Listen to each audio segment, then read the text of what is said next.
Hey guys, going to do a quick tutorial on electro etching, just show you how I etch a maker's mark on a knife. Shouldn't take too long hopefully, so we'll just get right into it. I'll just grab the camera to show you the supplies.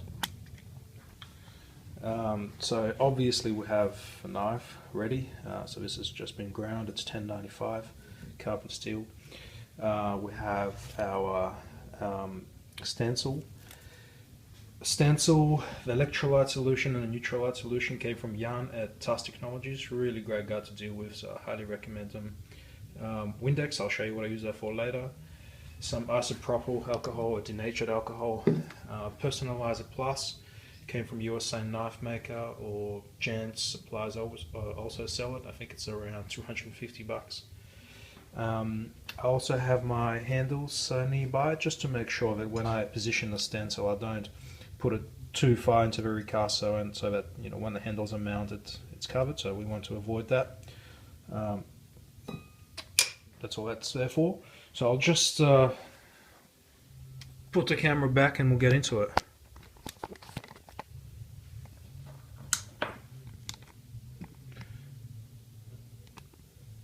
Alright. Okay, so the knife, I like to have a knife in a vise. Just makes it easier. So the first thing that I do, I like to clean the blade. The blade's already been cleaned, but just prior to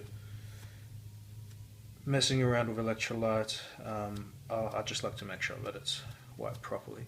Now I normally place my maker's mark on the ricasso, but on this particular design there isn't a lot of space between the handle and the bevel starting, so I'm actually going to be positioning the maker's mark on the bevel itself.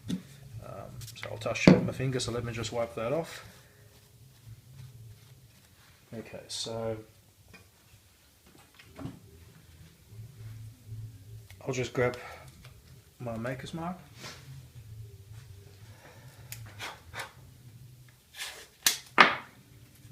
and position it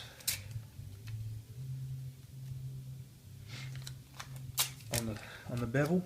I like to use just masking tape just to hold that stencil in place so it doesn't move. And the reason it's nice to do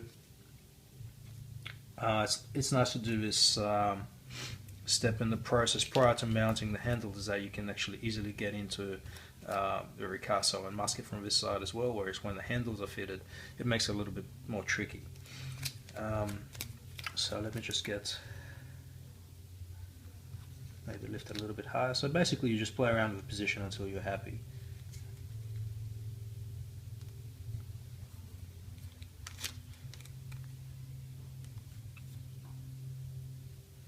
Looks around about right. Okay. So we have our positive and negative leads. Now what I like to do with a pad is get it on as tight as I can onto a carbon brush.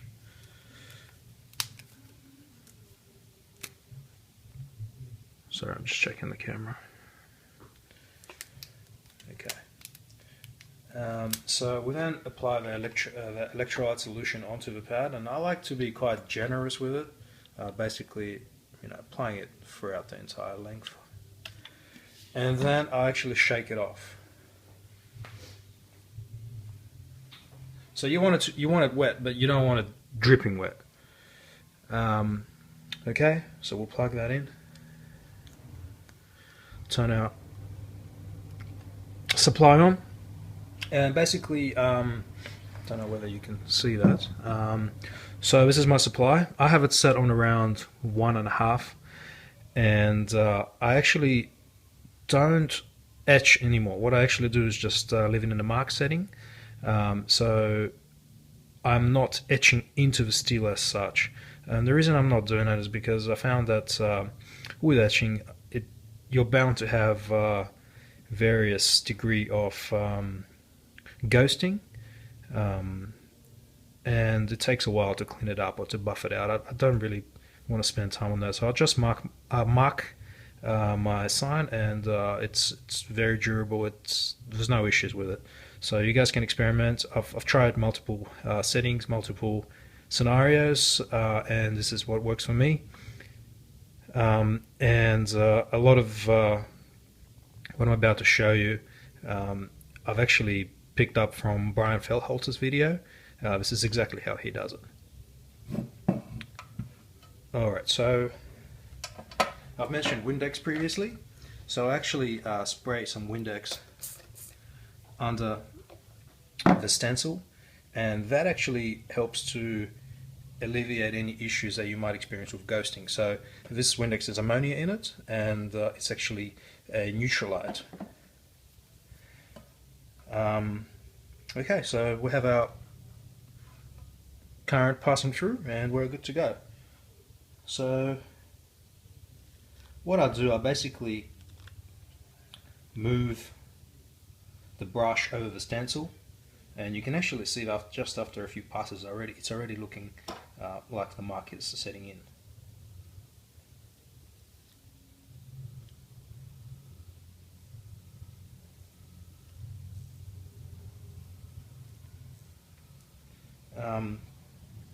I like to lift the pad after every few passes just to let the gases escape. And on the carbon steel, I normally do around 10 to 15 passes. On stainless steel, I do probably 15 to 20 passes.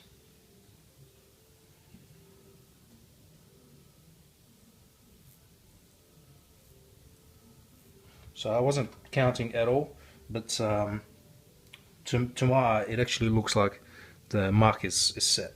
So we're done. I will lift that off. You can see the mark is there, and basically the last thing I do is just apply some Electrolyte, both on the knife itself and on the stencil as well, just to clean it up. So that's pretty much it. All I do now is wash it off under running water, and we are done. Let me just show you what it looks like.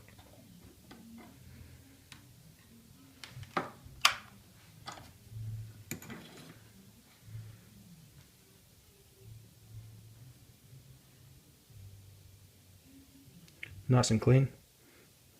Very happy with it. If you guys have any questions, let me know. Alright, bye.